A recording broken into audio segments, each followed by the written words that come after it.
For pretty much my whole life, I've been involved in hockey. From minor and junior hockey, officiating, heck, I even drove a Zamboni and made ice for a few years. And I still play the game to this day. I worked video production for Hockey Canada for a few years, including the 2010 Vancouver Olympics, and then was manager of video production for the Edmonton Oilers for 5 seasons. When I helped document the construction of Rogers Place in Edmonton, I developed a fascination on how these buildings come together. I've visited 34 NHL rinks, and after my time in the NHL, I decided to start this YouTube channel to share with you all that I've learned about them. Who knows, you may just learn something new before you head to your next hockey game. I'm Jeff Nash, and this is Rinks Around the League.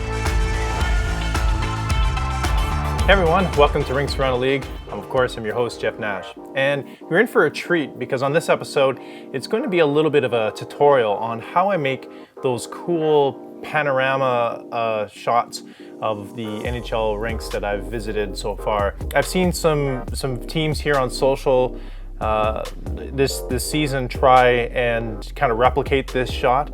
You know, I've seen the Dallas Stars, the Rangers, the Devils, the Islanders, the Sharks try to replicate this, and I'm going to go into a little bit of a breakdown on how I did the shots, how I put them together, how I came up with the finished product. This is a little bit of a tutorial for those who are in the NHL and those who aren't in the NHL to put something together pretty cool in their own home rink and give it a shot. Now, there's obviously some things that you need to have happen, like access to an NHL hockey rink to be able to pull this off. But anyways, I'm going to go into a little bit of a breakdown on the equipment I used and how I put it all together. All right, so for a little bit of a background, when I started working in the NHL, when I started to hit the road, you know, I wanted to document my time at each of these arenas. So what I did was I would go up and I would take photos of each NHL rink at the same spot in every building. And those I would sandwich together and create what are called HDR images, which are high dynamic range photographs. And what they are is basically a photo at different exposures, and they're all kind of sandwiched together to create one kind of cool looking image. And you've seen a lot of these photos, landscape photography, sunset photos, they kind of use this technology. Heck, even your smartphone has an HDR function on it now. And so I started off by doing those, and after the first season, each year I would go back to some of the same rinks over and over again, and I wanted to do something new every time I was there. So, you know, I started doing them in the corners of the arena. I started doing what I called living HDR photos, which I would merge an HDR photograph of the rink, and I would shoot a little video of the team on the ice practicing, and I would kind of sandwich those together. Then the idea of doing a full 360 degree, what I call HDR-Panos, came to being in probably year 3, year 4 when I was in the NHL. And my very first one that I tried was Toronto, and I actually only did one side of the rink just to give it a shot to see how it would turn out. And it turned out really cool, and I decided, you know what, it would take a lot of time, but what would it look like if I did a full 360 degree panorama of the interior of each of these rinks? And so I did a couple, and they turned out really well. I posted them on social, and like everyone's just like, holy man, how did that happen? So that's how I kind of evolved into coming up with that. Now, obviously, you know, I didn't invent this process. If you do, you know, even a simple search on YouTube, you'll find a lot of tutorials on how to do these. They go by many names, hyperlapses. You know, sometimes people do it on famous landmarks on the exterior in kind of tourist hotspots. But as far as I can tell, in terms of NHL and sporting events, there's not very many out there that have done or replicated successfully what I was able to do. So I thought I'd give you a little bit of a rundown on how I did it. But first, let's talk about gear. So there's a couple things you're going to need. I shot everything on DSLR. This is a Nikon D800. The lens that I shot with, you'll want a wide angle lens, especially in these big buildings. You want something with a pretty wide angle. Now, some might say, well, let's use a fisheye. The fisheye is almost a little bit too wide. So this is a Nikkor 14-24 2.8 lens. It's kind of, you know, it has a signature bubble, which is kind of always an indicator of a wide angle lens. But the reason why this lens is really good is because it gives you a super wide angle view of whatever you're looking at, but it doesn't distort, it doesn't warp the edges. Fisheye lenses, if you look at them, they almost have that bubble or very, very round look to it. But these kind of lenses, it almost looks natural. It doesn't look like it's a super wide lens. It doesn't distort the image at all. So this is the lens I used, and I went full 14 millimeter. In hockey rinks, you have a lot of factors going on with the light. So the white ice is actually fairly bright, and the lower bowl or anywhere else in the building can seem fairly dark. And you'll notice this whenever you go to a hockey game and you take a photo or a selfie with your friend, and you kind of want the ice in behind you, and sometimes, you know, the ice gets totally blown out. You can't even see what's really on the ice behind you. This is more evident when you're taking kind of a selfie in the upper bowl. If you're right against the glass, there's actually a lot of spill light coming off the lights that are being shone onto the ice surface. So you actually get a lot of light still in front of you. But if you take a selfie from way back up high, the ice will be blown out. If you actually expose your camera to the ice, everything else gets dark. So you have to do a few things to be able to pull this off with a DSLR camera. Now, of course, we're shooting in full manual mode because you want to have pretty much the exact same lighting scenario in every single shot that you're going to take. The other thing too is I'm shooting in a JPEG RAW combination. There's a reason why we shoot in RAW. Most pro photographers will shoot in RAW on almost everything because you have a lot more control in post-production, and we'll get to that in a second. So when you're part of the visiting team, you would actually get to the rink at the start of the home team practice. So what I would do is I would wheel in there, I would set up all my video gear ready to go, so it'll be ready for when my team practice. And while I was waiting for the home team to take the ice for practice, that's when I would do these panoramas. I would take my camera and I would go in, I would scout out the bowl.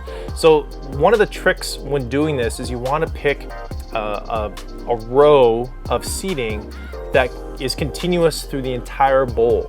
So oftentimes that meant kind of at the top of the lower bowl, you would pick an aisle that would go all the way around. Now, not all rinks allow you to do this. So TD Garden, for instance, is an arena like this where the row in the lower bowl goes basically almost 3/4 of the way, but on one side there's luxury boxes.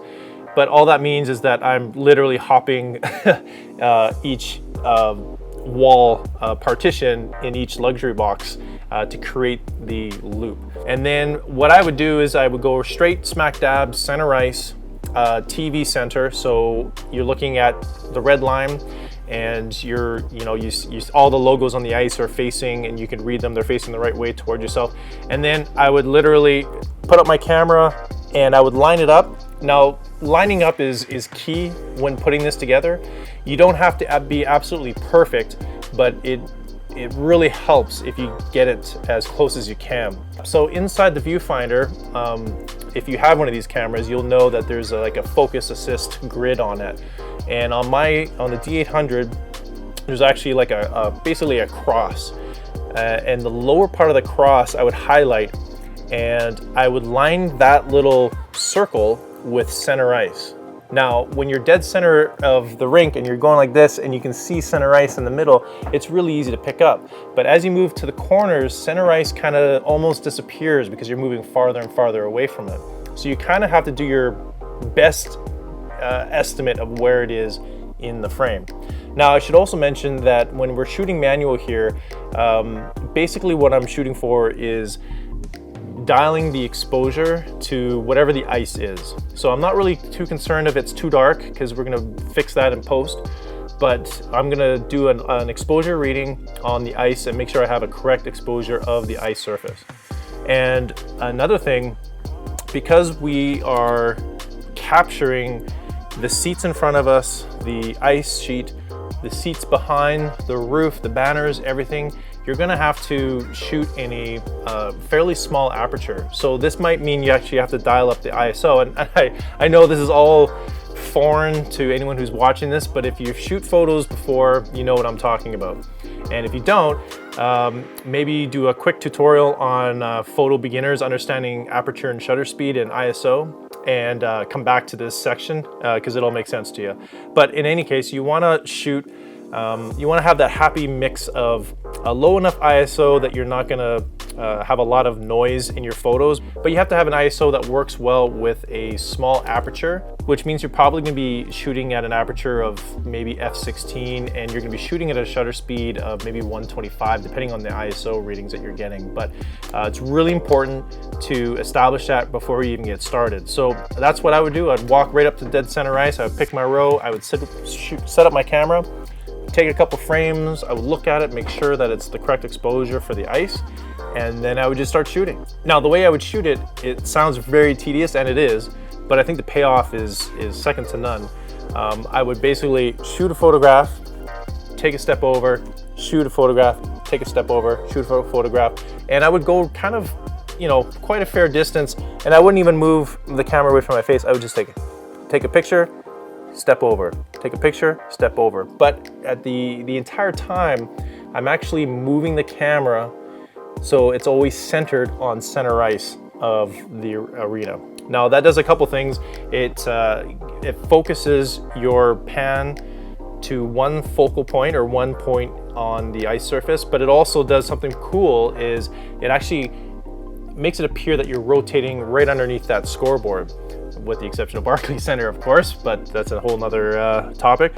But anyways, I would shoot, take a step, shoot, take a step, and I would do this all the way around. And what you'll find is by the time you get back to center, you've basically taken 360 photos, which makes sense. You're basically taking a photograph every single degree in that building. So then we arrive to the point where we started, and we can start post-production. So I would take my card out of my camera, and I would pop it into my computer here. All right, so I'm just gonna load up a rink that I've previously done before here and start from scratch and just kind of show you what it's like. So we're gonna go to TD Garden, one of my favorite rinks around the league to visit, and one that really pops. It worked, the panorama worked really well. So basically you're gonna import all your photos into a folder. So we're gonna start this process by working in Photoshop. So we're gonna work with the raw images that we just took inside the rink, and we're gonna load them up. So if you select all of the raw photos that you took, roughly about 365 photographs, you're gonna open it up in Photoshop. They're all gonna open up here, and there's gonna be a ton of them there, and it's gonna take a little while to do. It'll definitely take some processing power, but as you can see right here, I've adjusted the exposure for the ice. So you can see here that the ice is looking great, but the building looks dark, but don't worry about that.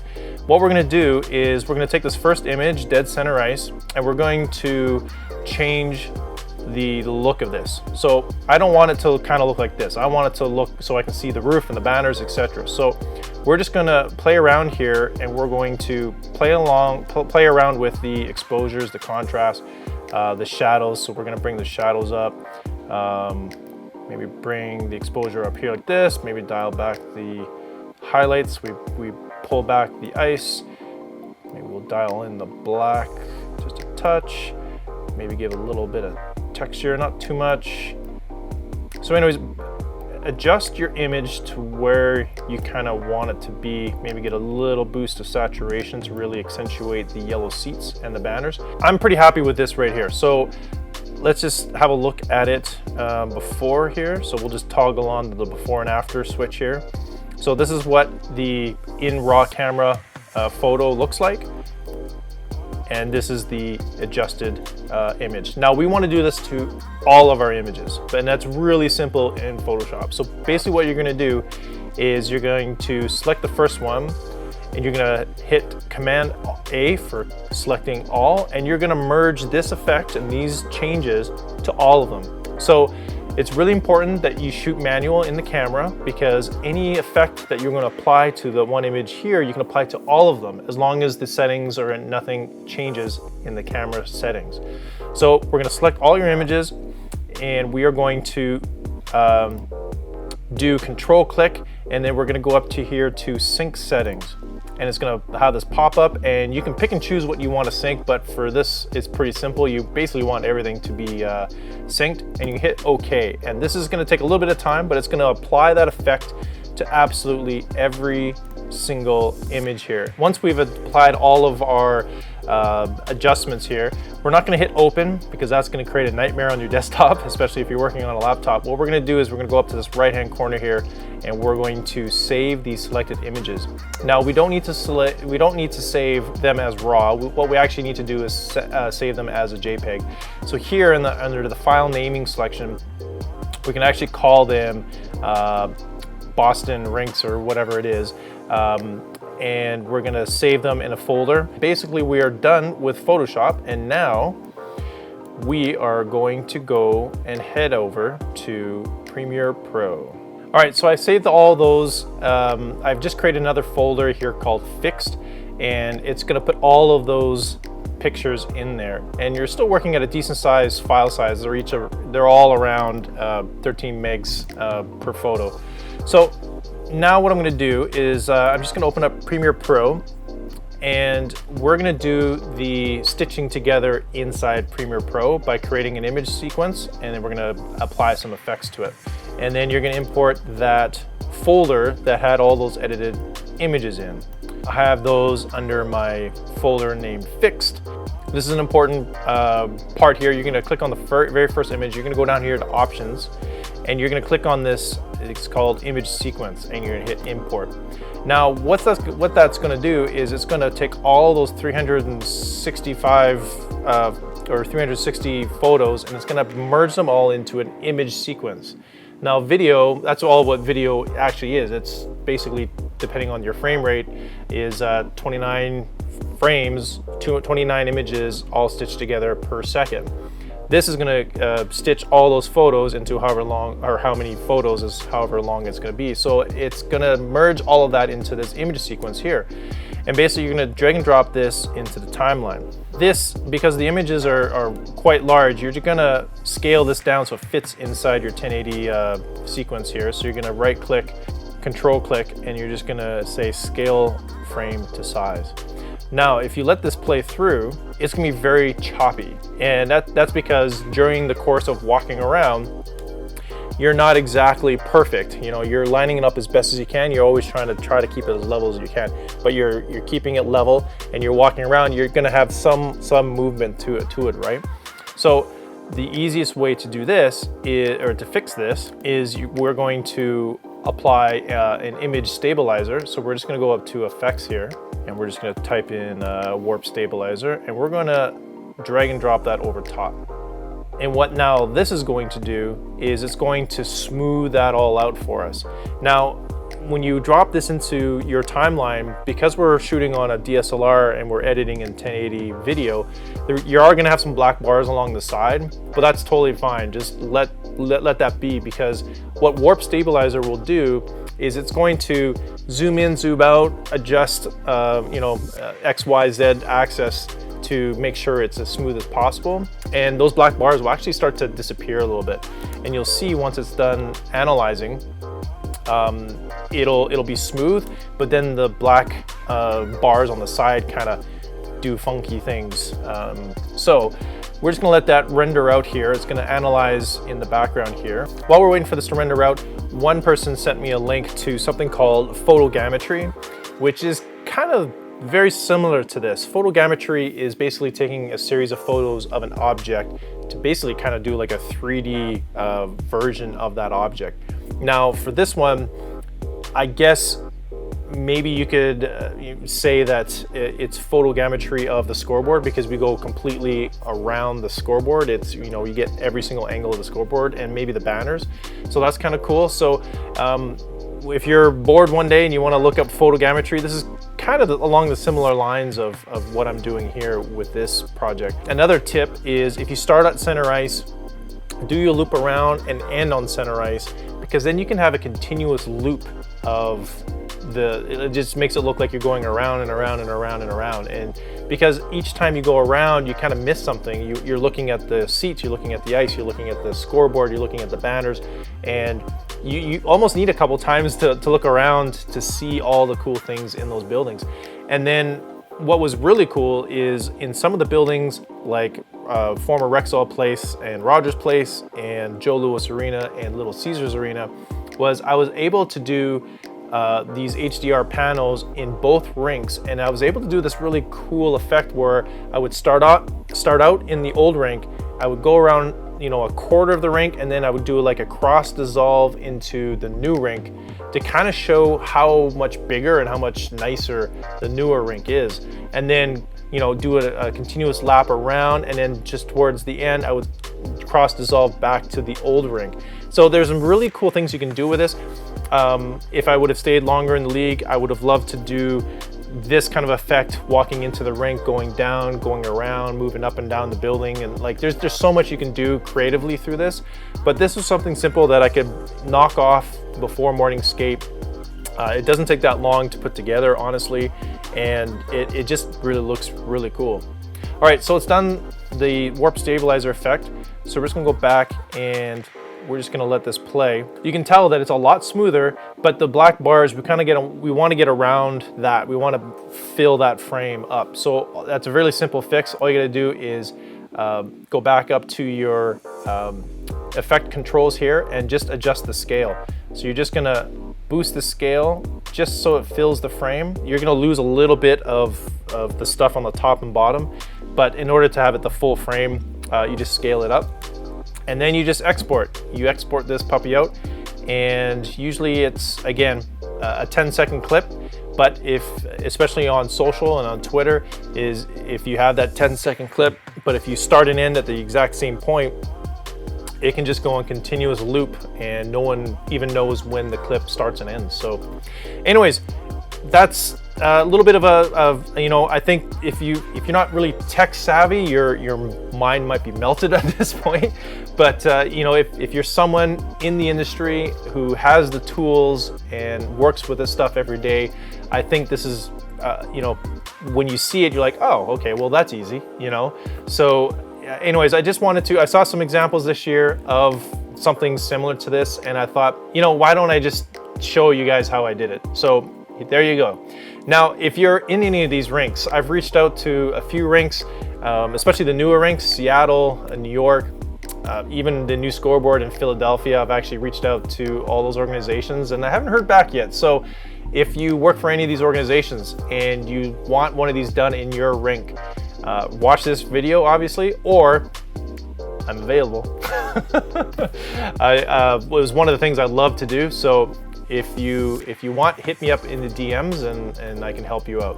If you have any questions about anything in this video, leave some comments down below. If you're on social watching this, hit me up with a DM and I'd be happy to help you out. So again, a little bit of a long one, a little bit of information overload, but just a little bit of behind the scenes on how I created this look and how I pulled it off. Anyway, stay tuned to this channel. Hit subscribe, give me a thumbs up. If you're on social, hit me up on Twitter, Instagram, and TikTok at _theRinks. And stay tuned. I've got a lot more coming online here in the new year. I've got a new series called Retro Rinks where we visit some pretty classic rinks, which I would love to have done this in those rinks, man, I tell you. Anyways, thanks for watching, everybody. We'll see you next time.